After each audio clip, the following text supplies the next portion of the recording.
There'll be girls across the nation that'll eat this up. Babe, I know that it's your soul, but could you bottle it up?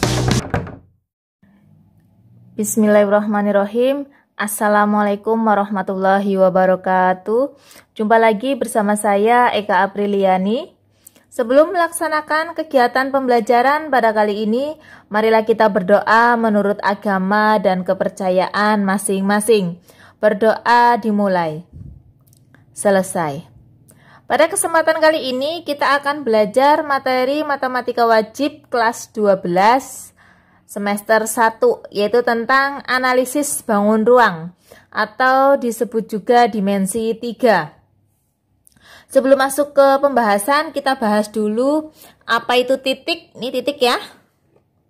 Titik yaitu adalah sesuatu yang memiliki kedudukan tapi titik tidak mempunyai ukuran.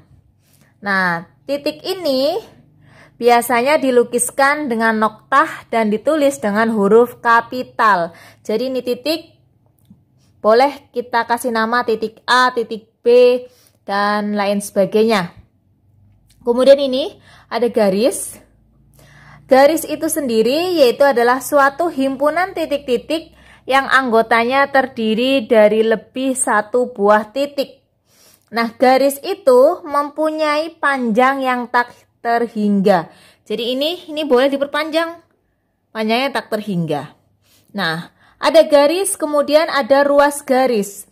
Ruas garis yaitu adalah garis yang memiliki panjang atau jarak dari titik A ke titik B pada sebuah garis AB. Jadi bisa membedakan ya, ruas garis sama garis. Kemudian ini ya, ini adalah bidang. Bidang yaitu himpunan dari garis-garis yang anggotanya terdiri dari lebih satu buah garis. Bidang itu sendiri memiliki ukuran panjang dan luas. Jadi ada bidang segi 4, ada juga bidang segitiga dan lain sebagainya. Kita masuk ke materi bangun ruangnya ya. Di sini ada kubus A, B, C, D, E, F, G, H. Kubus ini adalah salah satu contoh atau salah satu bentuk bangun ruang. Nah, di dalam kubus ini kita akan kasih nama atau kita akan kasih titik-titik untuk hafalan ya, biar lebih mudah. Nah, di dalam rusuk AB ini, AB, kita kasih nama titik P. P1. AB kita kasih nama tengahnya ya, titik P1. BC, tengah-tengahnya ini kita kasih nama P2. CD, tengah-tengahnya kita kasih nama P3. DA kita kasih nama P4. Jadi muter ya, muternya ke sini. Nah, kemudian sekarang kita ke rusuk tegak. Rusuk tegaknya ada AE. AE di sini tengah-tengahnya kita kasih titik Q1. Kemudian BF tengah-tengahnya ini Q2. CG tengah-tengahnya Q3. DH tengah-tengahnya ini Q4. Nah, kalau sudah, sekarang kita ke rusuk atas. Rusuk atas EF, kita kasih nama R1. FG, berarti ini R2. GH, ini R3.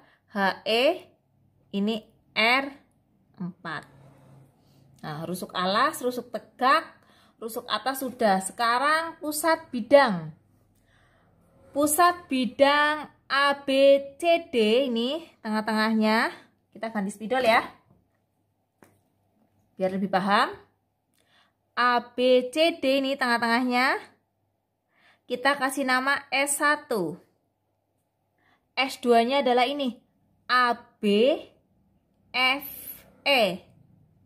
Nih, ini adalah S2.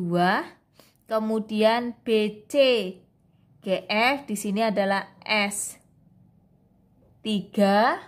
Yang belakang DC, GH kita kasih nama S4. Kemudian bidang ADHE kita kasih nama S5.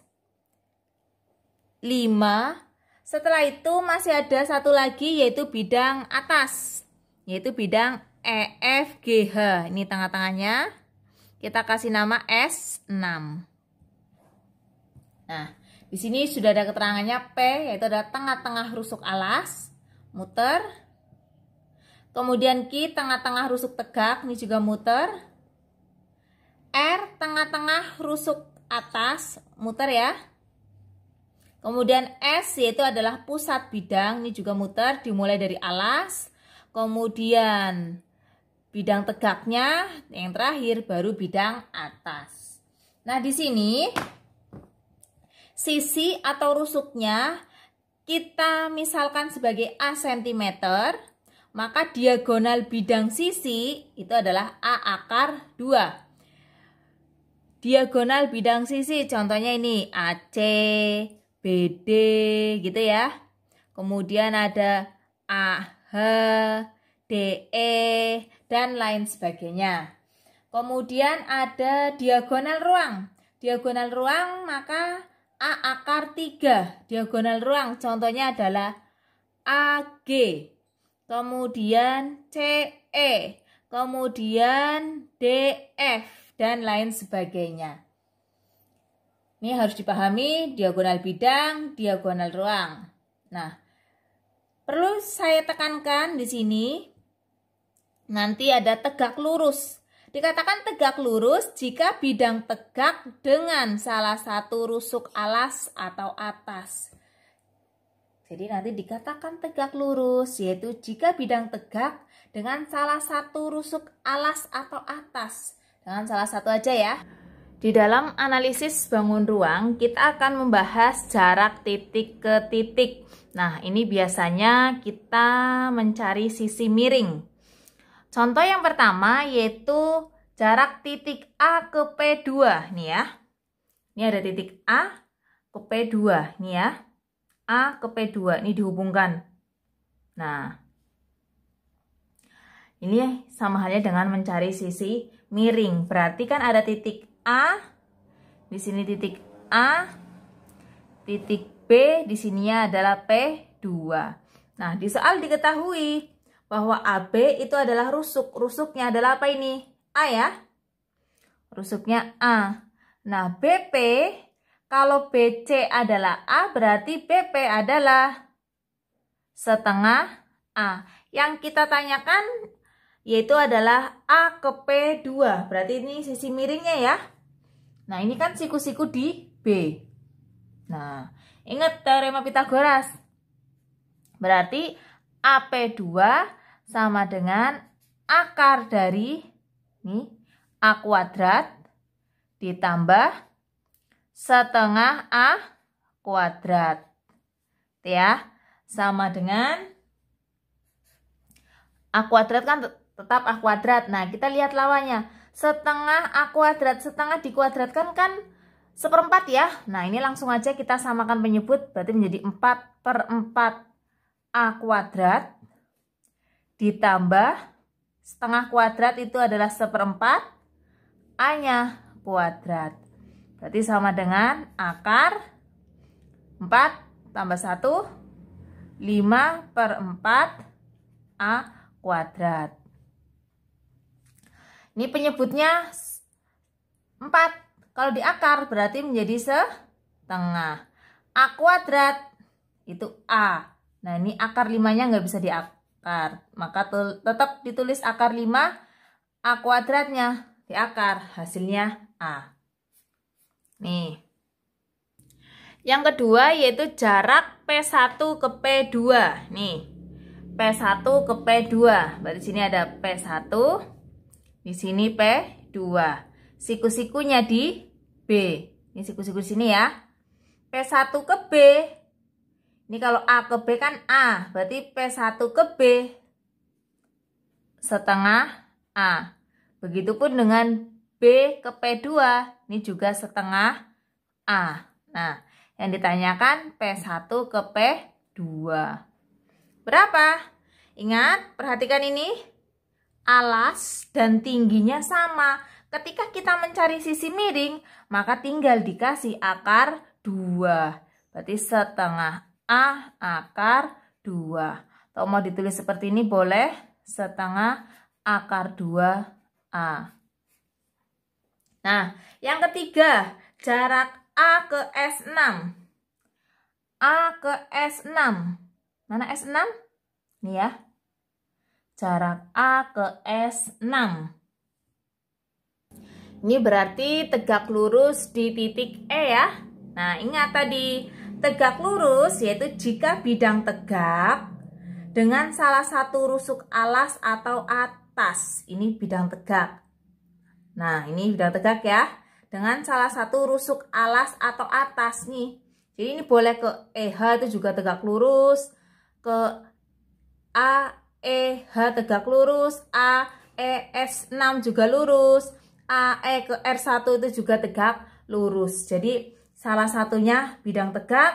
Kemudian alas atau rusuknya boleh lurus ini. Atau boleh yang miring ke sana. Boleh yang ke sana. Itu juga sama halnya dengan tegak lurus. Jarak A ke S6. Berarti di sini ada titik A, di sini S6-nya ya.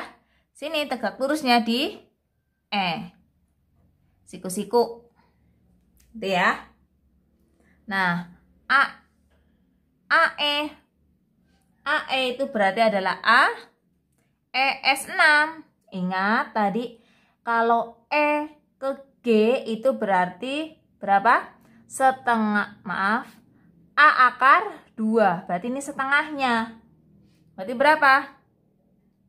Setengah akar 2A, gitu ya. Nah, AS6 berarti sama dengan akar dari A kuadrat ditambah setengah akar 2A kuadrat. Ini juga langsung aja kita samakan penyebutnya menjadi 4/4A kuadrat ditambah setengah dikuadratkan 1/4. Akar 2 dikuadratkan 2. A dikuadratkan A kuadrat. Sama dengan, ini berarti 4, yang ini 2 ya. Membilang naik ke atas, 4 ditambah 2 berapa? Oke, kalau yang bingung boleh tulis sini aja. 4/4A kuadrat ditambah, ini berarti 2/4A kuadrat. 4 tambah 2, 6 ya. Jadi 6/4A kuadrat. Nah ini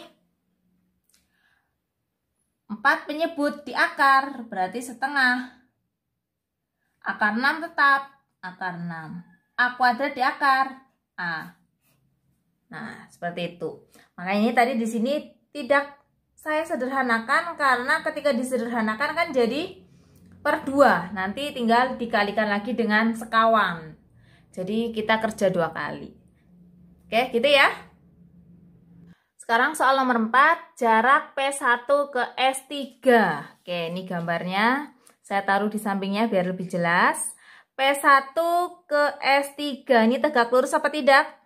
Ya, tegak lurus, karena salah satunya adalah rusuk. Jadi P1 ke S3 itu tegak lurus. Tapi kalau S1 ke S3 itu tidak tegak lurus, karena kedua-duanya ini bukan rusuk. Jadi dikatakan tegak lurus itu jika salah satunya adalah rusuk. Contoh lagi, AB ke F itu tegak lurus. ABG itu juga tegak lurus. Tapi kalau DBG itu tidak tegak lurus. Seperti itu ya.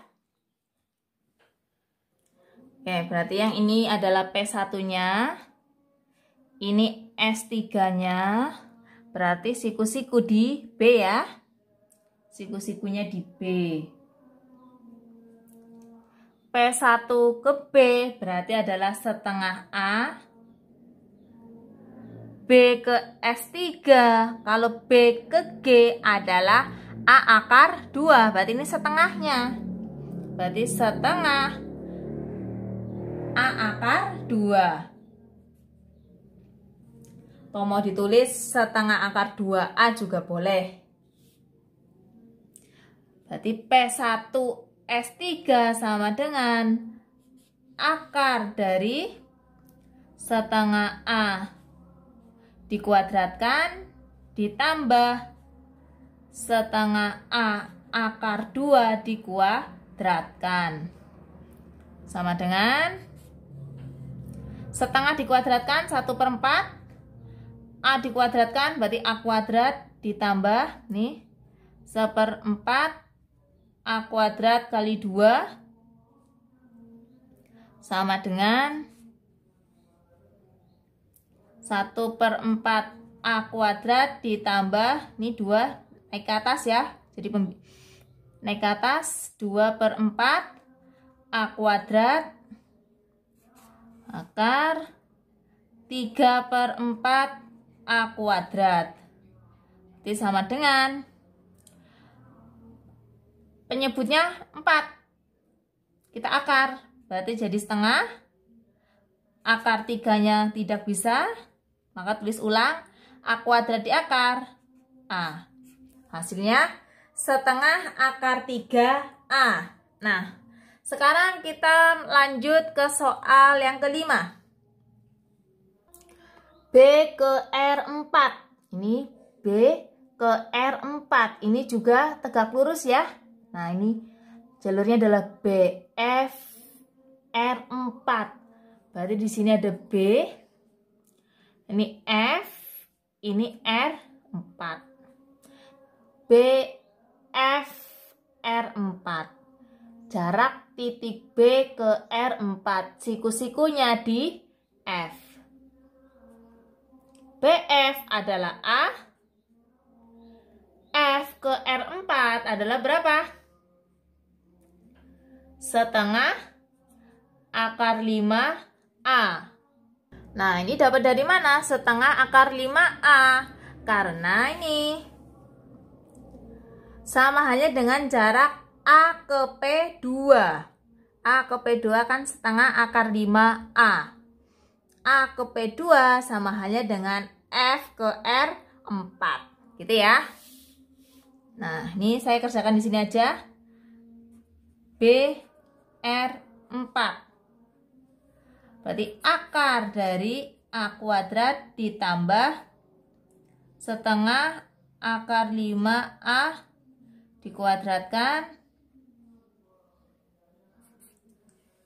Langsung aja ini saya buat menjadi 4/4. A kuadrat ditambah setengah dikuadratkan 1/4. Akar 5 dikuadratkan 5. A kuadrat. Akar dari 4/4 A kuadrat ditambah ini 5/4 A kuadrat. 4 tambah 5 9 ya. 9/4 A kuadrat. Nah, ini 9 di akar 3. Penyebutnya 4 di akar 2. A kuadrat di akar A. Jadi hasilnya adalah 3/2A. Untuk kelima soal tadi dapat kalian jadikan sebagai hafalan. Nah, ini sudah saya buat kesimpulannya.